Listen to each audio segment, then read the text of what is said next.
Okay, पहले हम जो सेकंड पार्ट में हम पढ़े थे कि डिटेल्स अबाउट ईच प्लैनेट्स, मतलब प्लैनेट्स के बारे में बहुत कुछ डिटेल जानकारी के बारे में हमें चला था कि वह कैसे बना था, ईच प्लैनेट कैसे, Mercury, Venus, Earth, Mars, Jupiter, Saturn, Uranus, Neptune, जो भी 8 प्लैनेट्स हैं वो कैसे बने थे, मतलब कब बने थे और कहाँ से बने थे। कहाँ से बने थे वो सोलर नेबुला से फॉर्मेशन हुआ था 4.6 बिलियन ईयर्स पहले वो फॉर्मेशन हुआ था। और कहाँ बने थे, किसी planet first closest planet to the sun जैसे कि मर्क्यूरी, कौन सेकंड प्लैनेट और थर्ड प्लैनेट, वो सब उसके बारे में हुए। वो एंशियंट टाइम से, और उसके साइज के बारे में पता चला था, रेडियस उनका कैसे था, और उनके सैटेलाइट कितने हैं, कितने नॉन सैटेलाइट्स हैं, और उस उनके बारे में एक एक इंटरेस्टिंग फैक्ट्स। तो उसके बारे में इंटरेस्टिंग फैक्ट्स एक एक जो है उसी को हम अभी डिस्कस कर लेते हैं। तो मर्क्यूरी का इंटरेस्टिंग फैक्ट था कि उसका बहुत ज़्यादा सिग्निफिकेंट टेम्परेचर वेरिएशन देखा गया था, टेम्परेचर फ्लक्चुएशन देखा गया था। मतलब टेम्परेचर अगर -200 है और +200 डिग्री सेल्सियस भी है, तो इसका टेम्परेचर वेरिएशन मतलब टेम्परेचर का डिफरेंस तो वो ज़्यादा है। रेंजिंग वो था कि -173 से नाइट से वो 427 degree Celsius during the day, वो डे टाइम में इतना भी जा सकता है।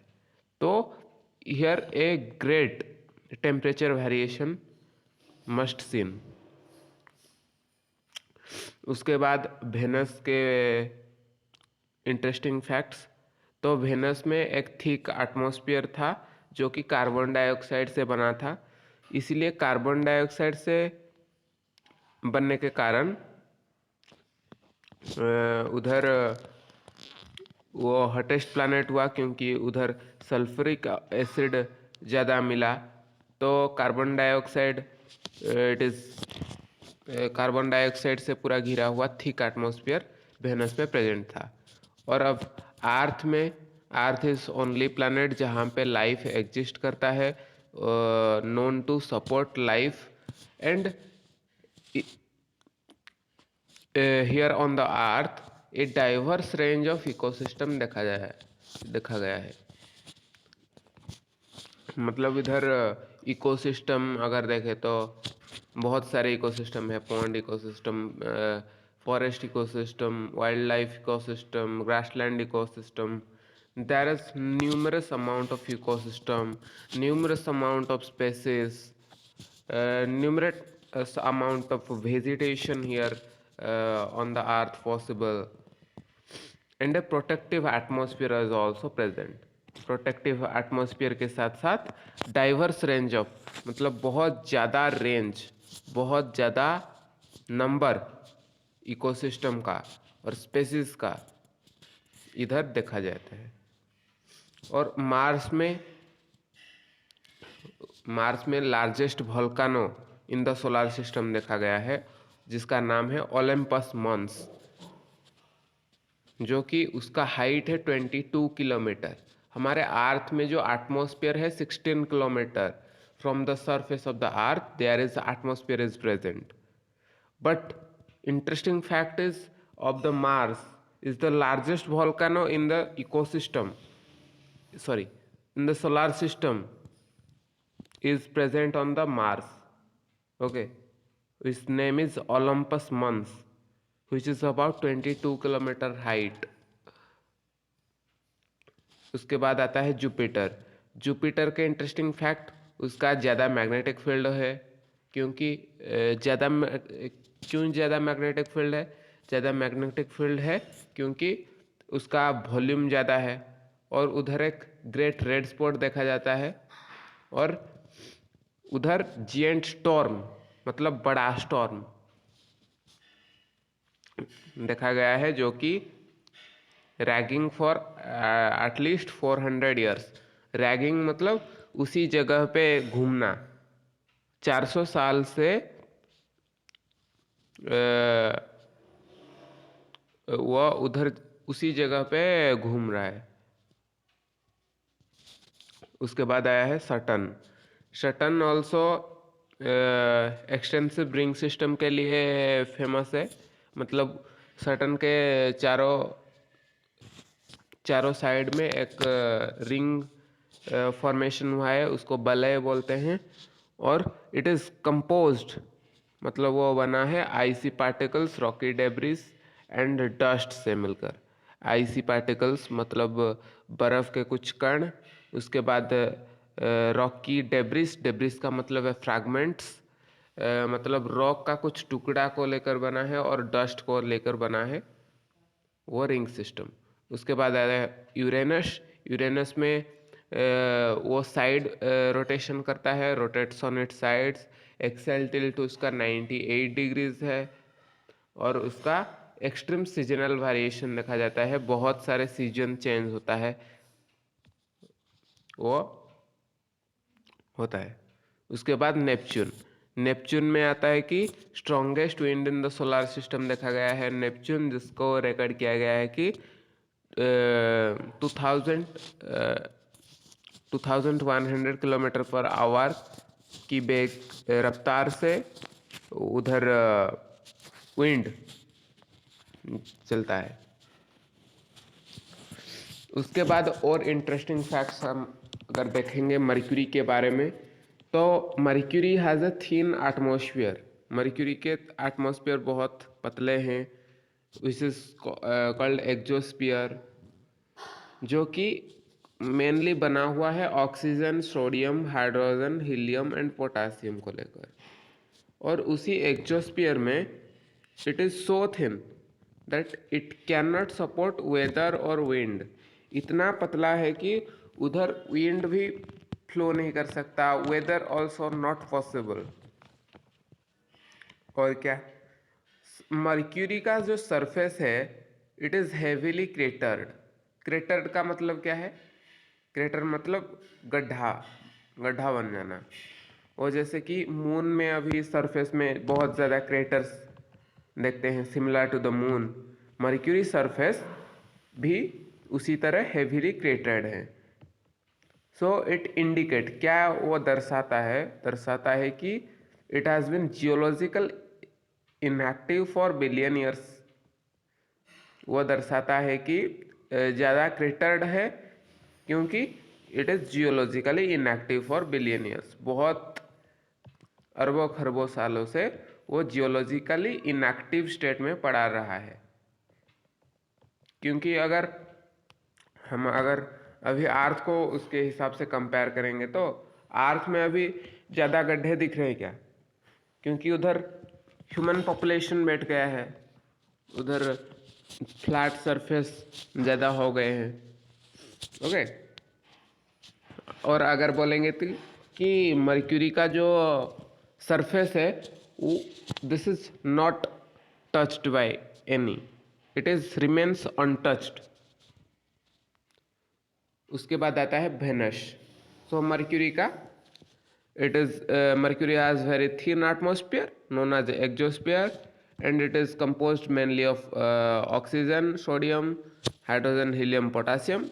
This exosphere is so thin that it cannot support weather or wind. उसके बाद आता है कि मर्क्यूरी का surface it is heavily created as moons. It what it indicates? It indicates it has been geologically inactive for billion years. It remains untouched. It is in pure condition from the beginning. उसके बाद आया है Venus. Venus में interesting facts क्या है? Venus rotates in opposite direction to the most of planet in the solar system. वो opposite घूमता है। जो भी सोलर सिस्टम में जो भी प्लैनेट है, जैसे कि अर्थ कैसे वेस्ट से ईस्ट तरफ घूमता है, वेस्ट से ईस्ट घूमता है, meaning sun rise in the west and set in the east in the Venus. हमारे sunrise in the east and sets in the west. So this is a retrograde rotation is unique among the planets. So Venus का वो opposite rotates करता है, अलग सारे जो जो जो भी प्लैनेट्स हैं, 8 प्लैनेट्स है, और एक मेरे ख्याल से यूरेनस का भी वेनस के तरह वो रोटेट करता है। नहीं तो बाकी वो बाकी और सारे जो सोलर सिस्टम में 7 प्लैनेट्स है वो सेम उसी तरह से 6 प्लैनेट है वो बाकी तरह से रोटेट करते हैं, उसका उल्टा। It is a retrograde rotation is unique among the planets. और यहाँ पे सन जो उगता है तो वेस्ट में उगता है, और जो भी सन डाउन होगा तो ईस्ट में डाउन होगा। और Venus has the longest rotation period of any planet in the solar system. Venus में रोटेशन, उसका जो रोटेशन पीरियड है सारे सोलर सिस्टम में वो बहुत ज़्यादा होता है। It take about 243 earth days to complete one rotation. जो वेनस अपने एक्सिस के चारों तरफ घूमता है, एक्सिस में वो जो घूमता है वो 243 डेज लेता है कि one rotation complete. Interestingly a day on the Venus, मतलब वन रोटेशन को एक डे बोला जाता है। One day on the Venus is longer than a year on the Venus, मतलब वन ऑर्बिट अराउंड सन। ये एक इंटरेस्टिंग फैक्ट है कि उसका जो एक्सिस वेनस ये है, उसका एक्सिस है, एक्सिस के चारों तरफ एक राउंड घूमना और सन के चारों तरफ एक राउंड घूमना, दोनों में से ज़्यादा टाइम लेता है कि वो अपना एक्सिस के चारों तरफ घूमना। उसके बाद आता है अर्थ। अर्थ में वो densest planet in the solar system, मतलब अर्थ का डेंसिटी बहुत ज़्यादा है, 5.52 ग्राम्स पर क्यूबिक सेंटीमीटर। मतलब सेंटीमीटर क्यूब का अगर हम एरिया लेते हैं, मतलब वॉल्यूम लेते हैं, तो उसका डेंसिटी होगा 5.52 gram. It is very much high density. Due to the high density इसके पास एक मेटेलिक कोर है और रॉकी मेंटल, मतलब कोर जो है वो उधर मेटल्स, भरपूर मात्रा में मेटालिक कोर है, और रॉकी मेंटल जो हमारा क्रस्ट कोर उसके बाद मेंटल क्रस्ट, तो मेंटल वो सभी मेंटल रॉकी है। उसके बाद आएगा earth atmosphere is composed of 78% nitrogen को लेकर, 21% ऑक्सीजन और कुछ ट्रेस अमाउंट ऑफ गैसेस, मतलब कुछ कम मात्रा में गैसेस पाया जाता है जो कि क्रूशियल फॉर सपोर्टिंग लाइफ को सपोर्ट करने में क्रूशियल रोल उनका रहता है।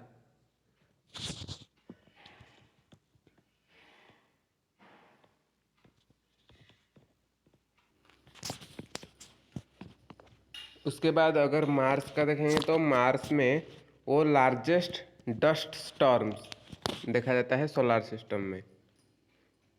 ओके, मार्स में बहुत बड़ा एक डस्ट का स्टॉर्म देखा जाता है, विच कवर द एंटायर प्लैनेट, पूरा प्लैनेट को कवर कर लेता है, और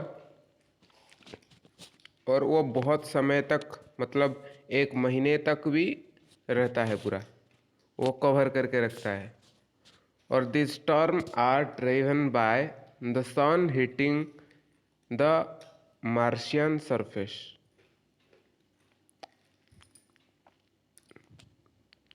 उसके बाद मार्स का एडिशनल फैक्ट्स है कि मार्स में पोलर आइस कैप होता है जो कि made up of water and dry ice, मतलब फ्रोजन कार्बन डाइऑक्साइड को ड्राई आइस बोला जाता है। मार्स में जो पोलर आइस कैप देखते हैं हम, वो वाटर और फ्रोजन कार्बन डाइऑक्साइड को लेकर बना है। दिस आइस कैप मतलब उसी आइस कैप देन ग्रेजुअली वो ग्रो करते हैं और recede with the changing season, और घटते रहते हैं। जब सीजन चेंज होगा तो वो ग्रेजुअली इंक्रीज करेगा, उसके बाद ग्रेजुअली डिक्रीज करेगा, तो वही होता है। और लार्जेस्ट डस्ट स्टॉर्म्स देखा जाता है सोलर सिस्टम में मार्स में। और वो जो डस्ट स्टॉर्म होता है वो कई महीनों के लिए भी पूरा एंटायर मार्स प्लैनेट को कवर करके रखता है। उसके बाद Jupiter. Jupiter emits more heat than it receives from the sun. मतलब जुपिटर जितना भी सोलर एनर्जी वो अपने तरफ से खींचता है, और उसी से कई गुना ज़्यादा वो एमिट कर लेता है। मतलब वो लाइट नहीं, हीट को एमिट करता है। Jupiter emits more heat than it receives from the sun due to the slow gravitation comparison of the planet। क्योंकि उसका स्लो ग्रेविटेशन बाकी ग्रह से स्लो ग्रेविटेशन उसका होता है। This process is known as the Kelvin Helmholtz contraction. और Jupiter's के मून जो गैनीमेड है, it is the largest moon in the solar system and even larger than the planet Mercury. Mercury planet से भी बहुत बड़ा है जुपिटर का मून, जो कि गैनीमेड, और वो largest moon in the solar system उसको बोला जाता है। और वो प्लैनेट मर्क्यूरी से भी बहुत बड़ा है, और it has its own magnetic field. उस जो गैनीमेड जो सैटेलाइट है उसका खुद का मैग्नेटिक फील्ड है, और this is the unique features amongst the moon. मतलब और किसी के पास भी अपना ग्रेविटेशनल फील्ड, मैग्नेटिक फील्ड नहीं है। ग्रेविटेशनल फील्ड तो हर किसी के पास है, क्योंकि it is an attractive force. But magnetic field एक ग्रह में उपग्रह में होना, एक सैटेलाइट में होना, it is the unique features. उसके बाद आता है सटर्न। सटर्न में जो रिंग्स है, सटर्न का यूनिक फीचर्स है कि वो चारों तरफ से एक यूनिक रिंग से बना हुआ है, जो कि बना हुआ है billion of particles, billion of fragments ranging from size tiny grain of ice chunks as large as mountain. मतलब छोटे छोटे ग्रेन के कण से लेकर वो एक बड़े बड़े माउंटेन साइज के भी पार्टिकल्स को मिलाकर सटर्न का रिंग जो स्ट्रक्चर बना है, उसके पार्टिकल्स प्राइमरीली मतलब मुख्य रूप से वो कंपोज्ड है, बना हुआ है water ice, composed of water ice with some rocky debris. मतलब पानी और आइस और रॉकी डेब्रिस से मिलकर बना हुआ है। और सटर्न के मून जो टाइटन है, उसके पास वो जो गैनीमेड था वो जुपिटर का मून है, और अभी सटर्न का मून जो टाइटन है वो thick atmosphere and it is only moon in the solar system with clouds and A dense planet like atmosphere. और जो सटर्न का जो टाइटन मून है उसका थिक एटमॉस्फेयर प्रेजेंट है, एंड इट इज़ मतलब वो अकेला इकलौता एक मून है इन द सोलर सिस्टम जिसके पास डेंस क्लाउड और एटमॉस्फेयर उसके चारों तरफ है। और टाइटन्स का जो सरफेस फीचर्स है, उधर लेक पाया जाता है, reverse of liquid methane and ethane वो भी पाया जाता है। उसके बाद आता है यूरेनस। यूरेनस में फेंट रिंग सिस्टम मिलता है, जैसे कि सटर्न में एक मतलब रिंग सिस्टम बहुत बड़ा दिखता है और पूरी क्लोज लेकिन यूरेनस में वो फेंट हो जाता है, मतलब स्ट्रिप्ड दिखाता है उधर यूरेनस में। तो यूरेनस हैज अ फेंट ring system compose of dark न्यारो रिंग्स। यूरेनस पाखरे तो न्यारो रिंग्स माने it is not wider, it is वो बहुत उसका विड्थ जो है बहुत छोटा है। और ये जो रिंग है वो बना हुआ है आइस पार्टिकल्स और डार्क ऑर्गेनिक मटेरियल्स में मिलकर बना है।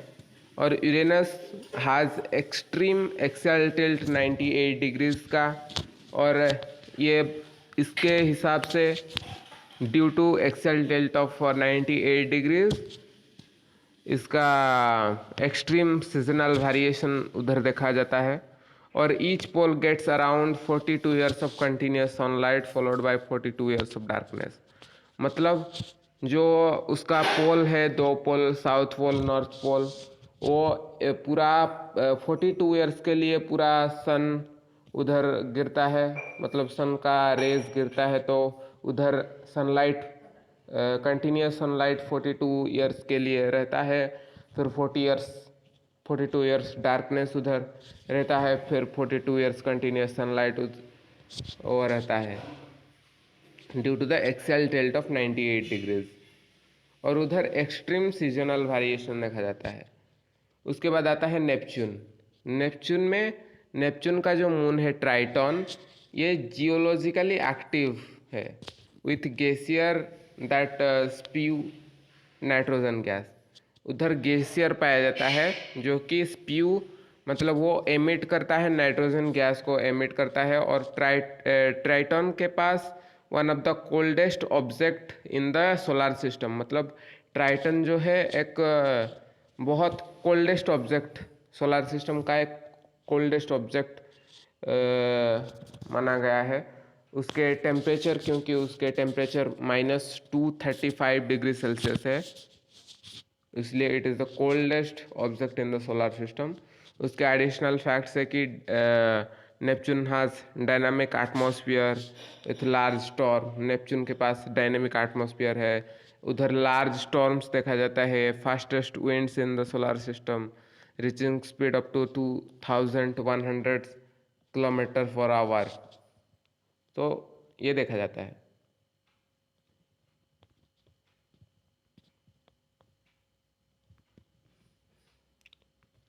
तो और एक बार अगर हम देख लेते हैं तो क्या मर्क्यूरी के पास थिन एटमॉस्फेयर है, जो कि उसको बोला जाता है कि एक्सोस्फीयर। वो मेनली कंपोज होता है oxygen, sodium, hydrogen, helium and potassium से मिलकर। उसके बाद वो एक्सोस्फीयर इतना पतला है कि उधर it can not support weather, मतलब वेदर को सपोर्ट नहीं कर सकता है, विंड को सपोर्ट कर नहीं सकता है। उसके बाद मर्क्यूरी का सरफेस इतना क्रेटर्ड, मतलब उधर क्रेटर्स इतना पाया जाता है, मतलब वो होता है कि मतलब एक एक जगह पे एक एक गड्ढा पूरा बन जाता है। वो सिमिलर जैसे मून के सरफेस में वो क्रेटर्स मिलता है, वैसा ही इतना क्रेटर्स मिलता है, जो कि इंडिकेट करता है, क्या दर्शाता है कि वो जो मर्क्यूरी प्लैनेट है वो जियोलॉजिकली इनएक्टिव है, बहुत टाइम तक जियोलॉजिकली इनएक्टिव है, इट रिमेन्स अनटच्ड। एंड उसके बाद अगर हम वेनस की बात करें तो वेनस ऑपोजिट डायरेक्शन में घूमता है सोलर सिस्टम में, बाकी सारे प्लैनेट्स के ऑपोजिट। उसका सनराइज होता है वेस्ट में और सनसेट होता है ईस्ट में। It is a retrograde rotation, वो दिखा जाता है कि जो कि unique among all the planet है। एंड वेनस के पास largest rotation period of any solar system, Venus के पास लार्जेस्ट रोटेशन पीरियड है। It takes about 243 earth days, मतलब हमारा 1 डेज में 1 रोटेशन कंप्लीट हो जाता है, उसका 243 डेज लेता है कि एक रोटेशन, मतलब इसके एक एक्सिस पर एक चक्कर लगाने में उसको 243 डेज लगता है। लेकिन और भी इंटरेस्टिंग बात है कि मतलब उसके एक्सिस में एक राउंड मारना और सूरज के चारों तरफ एक राउंड मारना, वो उसमें से ज़्यादा टाइम लेता है कौन? उसके एक्सिस में वो जो एक बार घूमता है वो ज़्यादा टाइम लेता है। सो इसीलिए बोला जाता है कि interestingly a day on the Venus, मतलब one rotation is longer than a year on the Venus, मतलब one orbit around the sun. उसके बाद आता है अर्थ। अर्थ में it is a densest planet in the solar system. Density है 5.52 ग्राम पर cubic centimetre. उसके बाद हाई डेंसिटी क्यों है? मेटेलिक कोर की वजह से और रॉकी मेंटल की वजह से। उसके बाद एडिशनल फैक्ट्स में आएगा तो 78% नाइट्रोजन प्रेजेंट है, 21% ऑक्सीजन प्रेजेंट है और कुछ ट्रेस अमाउंट में गैसेस प्रेजेंट है, जो कि इट इज़ वेरी क्रूशियल, मतलब लाइफ को सहायक होने में और लाइफ जिस तरह से जी सके, मतलब ऑर्गेनिज्म जैसे कि वो रह सके, उसके लिए बहुत क्रूशियल है नाइट्रोजन, ऑक्सीजन और सभी अदर गैसेस। उसके बाद आता है मार्स। मार्स में लार्जेस्ट डस्ट स्टॉर्म देखा जाता है सोलर सिस्टम में। उधर जो स्टॉर्म होता है पूरा महीने के लिए पूरा एंटायर प्लैनेट को कवर करके रखता है। और दिस स्टॉर्म, जो भी स्टॉर्म होता है वो सन हिटिंग द मार्शियन सरफेस को, मतलब मार्स के जो सरफेस है उसको जब सन का रेज मतलब वो होता है तो वो स्टॉर्म बनता है। मतलब जो after the sun rays strike the Martian surface, means Mars surface, after that the storms begin। And Mars के पास जो पोलर आइस कैप होता है वो वाटर, ड्राई आइस, मतलब carbon dioxide, frozen carbon dioxide से मिलकर बना है। और ये आइस कैप्स ग्रेजुअली ग्रो करते हैं, उसके बाद रिड्यूस होते हैं according to the changing season. उसके बाद आता है जुपिटर। जुपिटर में पॉइंट बोला गया है कि जितना भी वो सन से हीट मतलब अपने पास लाता है उससे ज़्यादा वो एमिट कर देता है। उसके पास स्लो ग्रेविटेशनल कंप्रेशन होता है अदर प्लैनेट्स के हिसाब से। This process is called as the Kelvin Helmholtz contraction. और जुपिटर के जो मून है, it is the largest moon in the solar system, जो कि इट इज़ मतलब मर्क्यूरी से भी बहुत बड़ा वो है, बहुत बड़ा नहीं, बड़ा है जुपिटर का मून गैनीमेड। और उसके एक और खासियत की बात है कि उसके अपने ही मैग्नेटिक फील्ड है, जो कि एक बहुत बड़ी unique features amongst the moon है। उसके बाद सटर्न आता है। सटर्न में रिंग्स होते हैं made up of billion of particles, और इसके size tiny grains of ice से माउंटेन्स तक भी होते हैं। और बिलियंस ऑफ पार्टिकल्स को लेकर ये जो रिंग्स, सटर्न का रिंग्स है वो बना है। और पार्टिकल्स जो भी है वो कैसे बनते हैं? वाटर, आइस और सम रॉकी डेब्रिस, मतलब रॉकी फ्रैगमेंट्स को लेकर बना है। और सटर्न का मून है जो टाइटन, उसके पास थिक एटमॉस्फेयर प्रेजेंट होता है। It is the only moon in the solar system जहाँ पे डेंस क्लाउड मिलते हैं और एटमॉस्फेयर मिलता है। और टाइटन का जो सरफेस है उधर लेक्स एंड रिवर्स जो जो चलता है, उधर liquid methane and liquid ethane पाया जाता है। उसके बाद यूरेनस में फेंट रिंग सिस्टम देखा जाता है, मतलब वो जो रिंग जो होता है वो पूरा दृश्यमान नहीं होता है, just a faintly visible. It is composed of dark and narrow rings को लेकर बना है। This rings are made up of ice particles को लेकर बना है, और डार्क ऑर्गेनिक मटेरियल को लेकर बना है। और यूरेनस में एक्सियल टिल्ट देखा जाता है 98 डिग्रीज का, जिसके वजह से 42 ईयर्स सनलाइट, एक पोल की अगर हम बात करें तो 42 ईयर्स तक उधर सनलाइट पड़ता रहता है, उसके बाद फिर से 42 ईयर्स उधर डार्कनेस दिखता है। उसके बाद नेपच्यून्स की अगर बात करें तो नेपच्यून्स का मून जो ट्राइटन है वो जियोलॉजिकली एक्टिव है। क्यों जियोलॉजिकली एक्टिव है? क्योंकि उधर ग्लेशियर जो है वो स्पिट मतलब स्प्यू मतलब वो नाइट्रोजन गैस को निकालता है, और ट्राइटन जो है it is the coldest object in the solar system का इट इज़ कोल्डेस्ट, मतलब उससे ठंडा और कोई नहीं है, और उसका टेम्परेचर अराउंड -235 डिग्री सेल्सियस है। और नेपच्यून के पास डायनेमिक एटमॉस्फेयर है, उसके पास लार्ज स्टॉर्म्स होते हैं, जिसके फास्टेस्ट विंड भी उधर नेपच्यून में चलते हैं, जो कि 2100 किलोमीटर पर आवर में चलते हैं। Thank you.